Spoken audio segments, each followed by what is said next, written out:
Kembali di pelajaran kimia kelas 10 semester 2. Belajar kimia itu asik.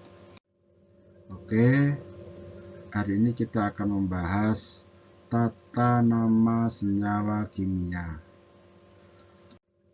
Sebelum kita bahas lebih lanjut tentang tata nama senyawa kimia, mari kita ingat kembali pelajaran sebelumnya mengenai lambang atom.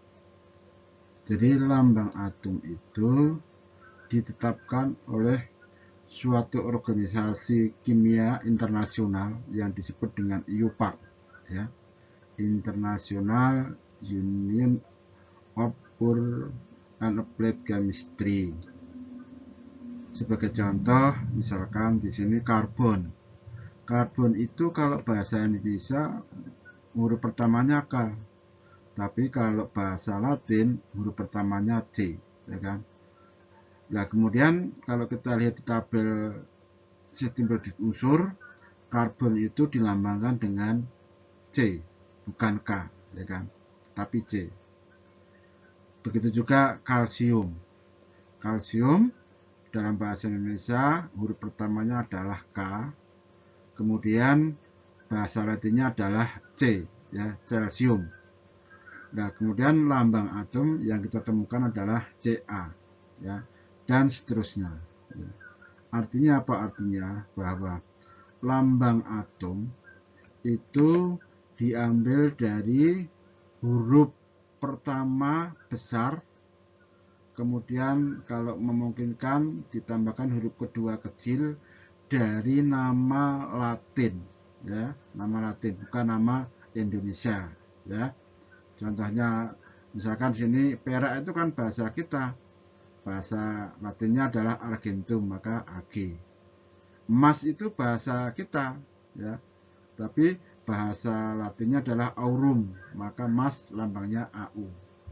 Yang paling sering kita temui misalkan besi, besi itu bahasa kita, bahasa Latinnya adalah ferrum, maka lambangnya Fe. Jadi ini perlu diingat anak-anak bahwa lambang atom itu menggunakan huruf pertama atau huruf pertama dan selanjutnya, tapi menggunakan nama Latin. Oke, selanjutnya rumus kimia. Perhatikan di sini gas helium. Gas helium itu seperti ini, ya. Itu seperti ini. Coba kita bandingkan dengan gas oksigen, ya. Kalau helium itu adalah masing-masing satu-satu, tapi kalau gas oksigen adalah dua-dua, sepasang-sepasang. Kenapa? Karena memang di alam gas helium itu selalu dalam keadaan monoatomik. Artinya dia sendiri aja udah stabil, ya kan? Udah stabil. Tapi beda dengan gas oksigen. Gas oksigen di alam itu selalu dalam bentuk diatomik. Kalau dia sendiri, dia tidak stabil, sehingga dia mengikat yang lain membentuk pasangan-pasangan dua-dua seperti ini. Dan inilah rumus kimia untuk gas helium, cukup He saja, ya kan. Tapi untuk rumus kimia gas oksigen adalah ada angka 2-nya, jadi O2, ya, itu. Selanjutnya logam besi. Logam besi ini kira-kira seperti inilah. Jadi ini adalah tumpukan atom-atom besi. Kita bandingkan dengan air. Air itu seperti ini dia. Dia selalu bersenyawa antara O dan H, antara oksigen dengan hidrogen. Nah, sehingga untuk rumus kimia besi, ya, walaupun dia itu satu sama lain adalah terikat sangat kuat, tapi tetap lambang besi adalah Fe, ya, besi, Fe aja, ya, itu. Tapi beda dengan air, ya, air lambangnya sudah merupakan satu kesatuan dari H dan O. Nah, di sini setiap satu molekul air adalah H2, O-nya 1. Oke. Selanjutnya, tata nama senyawa. Tata nama senyawa itu ada di alam ini kita mengenal ada namanya golongan senyawa anorganik dan ada golongan senyawa organik, ya. Pengertian organik saya kira anak-anak sudah paham itu, ya. Organik adalah hidup, ya. Anorganik berarti tidak hidup, organik berarti hidup. Nah, untuk anorganik, ya, ini yang akan kita bahas. Untuk organik itu nanti, ya, di kelas 11. Untuk senyawa anorganik ini ada beberapa macam penamaan, yaitu untuk senyawa kovalen biner, senyawa ion, asam basa, ya kan, itu. Mari kita bahas satu persatu. Untuk senyawa kovalen biner, ya, senyawa kovalen biner. Pengertiannya adalah senyawa yang hanya memiliki terdiri dari dua jenis unsur, ya. Rumus senyawa. Unsur yang lebih dahulu ditulis dalam urutan berikut atau ditulis di depan, lihat seperti ini. Jadi ini yang kita tulis duluan. Jadi misalkan antara C dengan H. Antara C dengan H, kalau dia bersenyawa, maka rumusnya adalah C baru H. Tidak H baru C, tidak bisa dibalik. Jadi harus CH. Misalkan H dengan Cl, maka rumusnya adalah HCl, bukan ClH. H dengan O, maka rumusnya adalah H dengan H2, misalkan O. Jadi ini duluan, baru urutan selanjutnya adalah yang di sebelah kanannya. Itu rumus senyawa dalam kita membuat suatu persenyawaan. Kemudian untuk penamaan. Untuk penamaan senyawa biner dari unsur non-logam dengan non-logam ada beberapa aturan. Yang pertama adalah jumlah unsur pertama dituliskan lebih dahulu, diikuti dengan nama unsur non-logam pertama, ya kan, itu. Kemudian yang kedua, menuliskan jumlah unsur kedua diikuti dengan nama unsur non-logam kedua dengan diberi akhiran ida. Kemudian langkah yang ketiga, jumlah unsur dinyatakan dalam bahasa Yunani. Nah, bahasa Yunani itu apa? Yaitu untuk 1 mono, 2 di, 3 tri, 4 tetra, 5 penta, 6 heksa, 7 hepta, 8 okta, 9 nona, 10 deka, ya kan? Sebagai contoh, misalkan di sini kita lihat P2O5. P2O5 ini penamaannya adalah difosfor pentaoksida. Di 2, kemudian fosfor adalah P, kemudian penta adalah 5, oksida adalah oksigen, diakhiri dengan ida. Kemudian misalkan CO2, karbon monoksida, ya. Untuk yang di depan, kalau hanya satu, mono tidak perlu ditulis. Ini diingat anak-anak. Jadi untuk yang di depan kalau mono tidak perlu ditulis, tapi kalau di belakang ditulis, ya, itu. Misalkan lagi adalah N2O5. N2O5 dinitro, jadi 2 nitrogen, pentaoksida. Ini penta adalah 5, oksida adalah oksigen, ya kan? Ya, kemudian HCl, hidrogen klorida, karena ini semacam asam, ya kan? Maka di sini tidak perlu dituliskan hidrogen monoklorida, tapi cukup hidrogen klorida. Oke, selanjutnya rumus senyawa ion. Senyawa ion itu mempunyai rumus AXBY, ya, AXBY, di mana A-nya adalah kation yang bermuatan positif dan B-nya adalah anion yang bermuatan negatif. Nah, kemudian X dan Y itu apa, ya kan? X dan Y itu apa? Di sini bahwa X, ya, X X ini muatan atau valensi atau bilangan oksidasi anion, ya, anion B ini. Jadi bilangan oksidasi dia ini adalah X ini, ya kan itu. Nah, ini adalah banyaknya A, banyaknya kation yaitu A. Terus kemudian bagaimana dengan Y? Y muatan atau valensi bilangan kation A atau A ini, ya, A.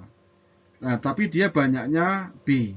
Jadi dalam penulisan senyawa ion, ya, kita balik, ya, untuk bilangan oksidasi atau muatannya. Jadi muatan B banyaknya A, muatan A banyaknya B. Itu rumus penulisan senyawa ion. Selanjutnya contoh-contoh kation, ya, kation yaitu spesies yang bermuatan positif. Ini diantaranya adalah hidrogen, ya, H+, NH4, amonium, ya, amonium plus, kemudian logam-logam, semua logam bermuatan positif, ya kan, semua logam bermuatan positif. Ini kita lihat Li, Na ini adalah golongan 1A, maka dia hanya mempunyai satu muatan. Kemudian kalau kita lihat Cu ini ada dua, Cu itu dua, ada tembaga 1, ada tembaga 2. Artinya tembaga bervalensi 1, tembaga bervalensi 2. Sebagaimana kemarin yang sudah kita singgung di redox bahwa unsur-unsur golongan B mempunyai bilangan oksidasi lebih dari 1 kebanyakan, ya kan itu. Ya, contoh-contoh yang lain misalkan ini seperti besi, itu ada besi 2, ada besi 3. Timah itu ada timah 2, ada timah 4, ya kan. Ini adalah jenis-jenis kation, ya. Selanjutnya anion, yaitu spesies yang bermuatan negatif. Anion ada yang berupa unsur-unsur yang bermuatan, misalkan adalah oksigen, fluor, Cl, brom, iod, ya kan. Nah, ini adalah unsur-unsur yang bermuatan negatif. Ada juga poliatomik, ya. Contoh kita mulai dari OH-, hidroksida, sianida, ini karbonat, silikat, ini asetat, nitrat, nitrit, sulfat, sulfit, fosfat, fosfit, ya kan. Ini adalah nama-nama anion, ya. Untuk poliatomik masih banyak lagi, sehingga nanti bisa dicari literaturnya. Dan nanti ketika dia bersenyawa dengan logam, ya, dengan kation, maka ini semuanya ini adalah B-nya, ya, B-nya. Nah, muatan-muatan ini adalah X-nya, ya, X-nya, ya, itu. Selanjutnya penamaan. Untuk penamaan senyawa ion, ya, senyawa ion, sambil contoh misalkan natrium bersenyawa dengan sulfat. Rumus kimianya adalah Na2SO4. Ingat tadi bahwa ini nanti banyaknya Na dan ini adalah banyaknya sulfat. Sehingga yang terjadi adalah Na2SO4, ya. Namanya natrium sulfat. Kemudian ini yang nomor selanjutnya, Ca2+ dengan nitrat, ya, nitrat. Kita tahu bahwa kalsium itu golongan 2A, dia biloknya +2, dan nitrat itu mempunyai muatan -1, maka dia kalau bersenyawa seperti ini, ya kan, dimana bilangan oksidasi Ca adalah banyaknya nitrat, ya kan, sehingga ini 2. Kemudian bilangan oksidasi nitrat adalah banyaknya Ca, sehingga ini 1. Nah, ini dikurung, ya kan, karena memang ini poliatomik. Jadi angka 2 ini baik Na maupun O itu punya. Sehingga kalau ini kita hitung dalam senyawa ini Ca-nya ada 1, N-nya ada 2, dan O-nya ada 3 kali 2 ada 6, ya, namanya kalsium nitrat, ya. Begitu juga untuk unsur-unsur yang lain, misalkan besi kan ada besi 2 dan 3, maka ini kalau dia bersenyawa, kalau besi 2 bersenyawa dengan Cl ya besi 2 klorida, ya kan. Kalau nama yang lama itu ferro kan, valensi kecil ferro ya itu. Kemudian untuk besi 3 dengan Cl ya FeCl3, berarti besi 3 klorida. Nama-lamanya ya ferriklorida karena ini besi yang bervalensi tinggi. Oke, selanjutnya adalah asam ya, asam. Asam yaitu senyawa yang membentuk atau menghasilkan kation hidrogen H+ dalam air. Itu adalah definisi asam.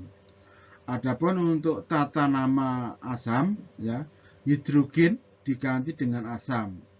Kemudian menyebut nama atom atau poliatomik berikutnya. Dan untuk atom diakhiri kata ida, ya kan.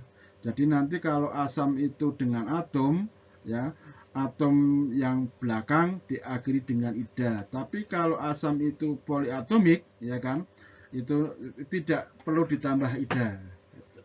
Sebagai contoh, misalkan di sini untuk asam-asam yang poliatomik, ya, misalkan ini H3PO4, berarti ini adalah asam fosfat, ya, cukup hanya diganti dengan asam. Kemudian ini adalah fosfat, asam fosfat. Kemudian yang kedua adalah asam sulfat, hanya diganti asam, kemudian sulfat. Cukup gitu saja, tidak ada tambahan. Lain kalau asam yang dibentuk antara H dengan atom, ya, misalkan antara hidrogen dengan klorida, maka namanya adalah asam klorida. Antara hidrogen dengan Br, asam bromida. Antara hidrogen dengan iodium, asam iodida, ya. Ini nama-nama asam dan cara-caranya. Jadi untuk asam-asam yang poliatomik cukup menyebutkan asam dengan poliatomiknya apa. Sementara untuk asam-asam yang dengan atom ya diakhiri dengan kata ida. Selanjutnya adalah basa. Basa merupakan kebalikan dari asam ya. Asam basa nanti akan kalian pelajari di kelas 2, sangat luas ya, sangat banyak. Juga manfaatnya dalam kehidupan sehari-hari itu sangat besar sekali. Jadi kita itu dalam kehidupan sehari-hari tidak lepas dari kimia, ya kan itu. Untuk basa, senyawa yang dibentuk dari logam dengan ion hidroksida, rumusnya adalah LOH, ya LOH. Dan dalam air nanti dia akan menghasilkan anion hidroksida atau OH-, ya kan itu. Nah kemudian untuk tata namanya, sebut nama logamnya diikuti dengan kata hidroksida. Jadi gampang sekali. Misalkan basa natrium hidroksida atau NaOH. Aluminium hidroksida AlOH, ya kan. Jadi untuk nama-nama basa cukup menyebutkan namanya, nama logamnya, kemudian diakhiri dengan kata hidroksida. Oke. Selanjutnya adalah penamaan senyawa organik ya.